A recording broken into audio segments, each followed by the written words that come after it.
Such a long day at work. Can't wait to get home and watch some DayZ videos.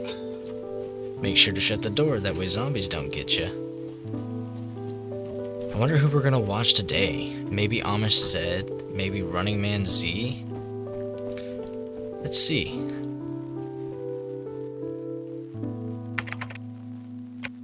DayZ Survival Guide.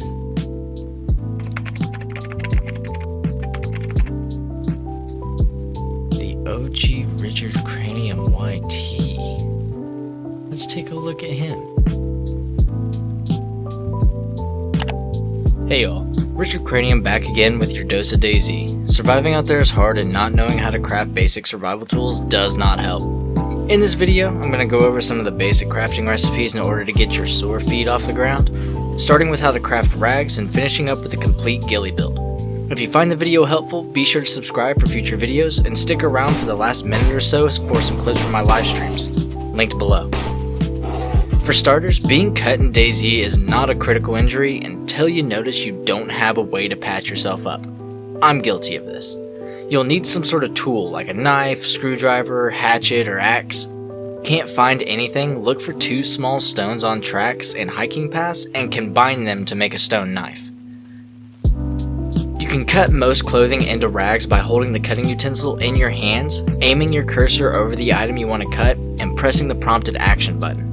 It'll spawn between 1 and 6 rags depending on the item you shredded. Then, by holding the rag in your hand, you can then bandage yourself to prevent bleeding. Rags are used for a variety of things, like rope. Rope can be used to tie players up and is used in some of the crafting recipes later in this video. This can be crafted by combining 2 full stacks of 6 rags, or by using a knife on guts. This is a very useful item to have in the beginning, because if you walk along the coast you can find fishing hooks, or you can craft them with bones after you've killed an animal or a person. You then take a long stick and some rope, and then you can craft an improvised fishing rod. This is to help you catch fish for food. You'll need bait as well, but that's easy enough to get by just holding a knife in hand and aiming at the ground. You can dig up worms. You'll need to be able to cook it, so let's talk heat. You need a fireplace, or at least some items to put in one of the fireplaces you can use in the houses like this one. To start, you need kindling and sticks. You can use rags, paper from ammo boxes, bark. All of these can be used as kindling, and then you can get small sticks from bushes or by breaking down long sticks. You don't need a tool to do this, but you can cut yourself, so a hatchet or machete is advised. If you're at a fireplace within a house, you can just attach these items to it and ignite it. But if you are not, you must combine them in your hands to craft a fireplace, then place it on the ground and then ignite it.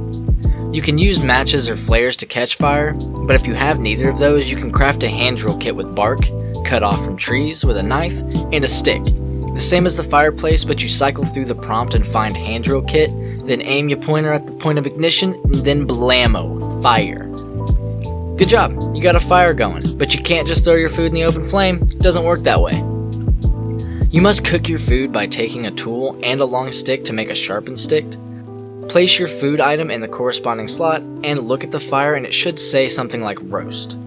If you are using a house fire, you can just attach the meat and it will pop up on top of the stove and you can just cook it. Just make sure to keep an eye on it or it will burn. You can build a stone oven in order to use the cooking pot to boil meat and water without having to use a stick. Start by finding a pickaxe or sledgehammer and smash a boulder to receive large stones. You'll need 16 of these in a fireplace to make a complete oven, and then you just attach them here and build it up. You can also do this with just a campfire and a campfire tripod, but that requires you to find a campfire tripod. The biggest advantage of using the oven is it stays on the server longer, and these cannot be built inside, but they last against wind and rain. You now know how to make it through the first couple hours, but nighttime is an entirely different world. With no light sources, the world is dark. You spawn in with a glow stick, which as expected does not give a ton of light, but you can craft a torch. I prefer these over like most other things because of the aesthetics. They make me feel like I'm actually surviving a ruined world. Torches can be crafted with short sticks in a rag, long sticks in a rag, or short sticks in fat. You can also refuel the torches before they're lit with the material used to craft them, and then the fat fueled torch lasts substantially longer. There is a gas lamp, but the model is glitched and it does not project the light properly. But do you remember how I said that rope was crucial? Well, managing inventory can be a hassle, so having a backpack is handy to give you added inventory. Inside wood barns, sheds, farms, and industrial areas, you can find burlap sacks. This has more than a few uses, from being a hood for captive prisoner, being cut into burlap strips, more on those later, and you can make an improvised courier bag. To do this, you need to combine a burlap sack and rope. This gives you an additional 30 slots. This can then be upgraded with 3 short sticks to a burlap backpack, which has 42 slots. There is a new type of backpack with the 1.10 update. I made a quick how to 1.1 video and you can watch after this one. It's somewhere on screen. While on the topic of inventory, you can also craft wooden crates.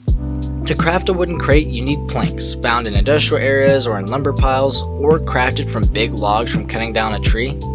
You can use a hacksaw on those in order to cut up planks, or you can use an axe or a saw to chop it up from the pile. You're going to need nails, which you can usually find in these garages like this. You can bind them in your hands, and the biggest thing about these is they can be buried so bandits don't get them, and it gives you 50 slots of inventory space. To save on space, you can cut the barrel off certain weapons with a penalty to range. You can craft a sawed-off variant with the hacksaw from the Mosin rifle, the BK-43 double barrel, and the BK-18 single-shot rifle. The BK-18 has an effective range of about 200 meters, then when sawn off it drops to about 50, but I'm not absolutely certain. The Mosin range is 300 with iron sights, and drops to what I believe to be around 100 meters. The BK-43 is best used with the barrel at ranges closer than 50 meters, and that's with the slug. It's around 25 meters sawn off and useless without the slugs. You can also craft a water bottle suppressor to put on some of the rifles, with a water bottle found in towns and garages, and duct tape usually found in houses and industrial areas. This is not a permanent suppressor, and depending on the caliber of the bullet may only last for the first shot, but it gives you a chance to stay a little hidden. The only melee weapon that can be modified to my knowledge is the baseball bat, and that's just combined with nails and it's all good to go. Remember that burlap bag I mentioned earlier that can be cut into strips? Yeah, remember? Those strips are used for the ghillie suit. You also need netting, which is found in those small boats on the coast we found the fishing hook at. The ghillie hood takes 2 burlap strips and 1 netting. The bush rag takes 4 strips and 2 netting. The top takes 6 strips and 3 netting, and the full suit takes 10 strips and 4 netting. The ghillie suit has high insulation, so it can keep you toasty, and it's the only craftable high insulation tiered modifier clothing set that I know of. Quick tip though, you cannot wear a backpack with the top as it covers your shoulders and your back area. You can dismantle these for half of their required mats though, so you can get some of them back. Here's a short bit of clips from my live stream. If you laughed, make sure to follow my Twitch and subscribe for more videos. I hope you enjoy. Please get on the fucking ladder. You did not get on the fucking ladder. Oh my god, this is so bad. I'm dead. Oh. It was at this moment he knew. He fucked up. Holy shit! Oh! What did you? I'm dead. What happened? You fucking murdered me! What do you mean what happened? Make it out of this? I'm trying. Eat this. Oh my god. Hello, darkness, my old friend. Tyler. You fucking murdered me, my guy. I did murder you. Motherfuckers. Okay. Oh goddamn. Ooh, hey, friendly. Oh. I hit him. I'm just waiting for... Did you? Yeah, I fucking did. And now zombies are coming. I got him. Well, no, I'm sitting up here waiting for somebody to try to... Oh my god, they did exactly what I... That is just absolutely fascinating. Look at that. What the fuck? Oh my god.